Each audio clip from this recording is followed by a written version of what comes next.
বছরের শ্রেষ্ঠ দিন এবং গুরুত্বপূর্ণ ফজিলতপূর্ণ দিন হচ্ছে আজকের জিলহজ মাসের এই প্রথম যে 10 দিন, এই 10 দিন হচ্ছে আমরা যারা মুসলমান ধর্মাবলম্বী আছি তাদের জন্য খুবই ফজিলত, মানে অনেক আশা ছিল যে আরাফার ময়দানে যাব। তো আমরা যে রাস্তাগুলো দিয়ে এসেছি, আমরা একটু ভিডিও নেওয়ার চেষ্টা করেছি। আর এই যে আমরা চলে এসেছি অলরেডি, এই যে আমার আম্মা, বোন এবং আমাদের সাথে যারা ছিল। আর আরাফার যে ময়দান দেখেন, এখানে অনেক হাজি মানুষ এসেছে, আমরাও তাদের সাথে সাথে এসেছি এখানে।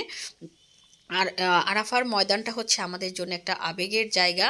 আর যেটা আমরা যে রোজ হাসর কিয়ামতের দিন এই আরাফার ময়দানে আমাদেরকে আবারও উঠাবে, আমরা মনে প্রাণে বিশ্বাস করি। আর এই যে জায়গাটা দেখছেন, হয়তো কাছে দেখা যাচ্ছে, এটা কিন্তু অনেক দূরে। আর এই যেখানে হেঁটে হেঁটে যাচ্ছি, আমাদের নবী করিম সাল্লাল্লাহু আলাইহি সাল্লাম উপরে যে দেখছেন ওই যে মিনারটায়, ওই এই যে মিনারটা আমি একটু ছুঁয়ে দেখলাম, এখানে অনেকে দোয়া করে এবং অনেকে নামাজ পড়ে। তো এখানে লেখা আছে এখানে নামাজ পড়া কিংবা এখানে চুমু খাওয়া কিংবা ধরা, এটা সবই নিষেধ। তারপর একটু ছুঁয়ে দেখলাম আমি শুধু দেখার জন্য, যে একটু দেখি যে মিনারটা কেমন। বা তো এটা হচ্ছে মিনারটা দেখলাম পাথরেরই তৈরি। আর একটু ছুঁয়ে দেখলাম, আসলে ইচ্ছা পূরণের বলে কথা।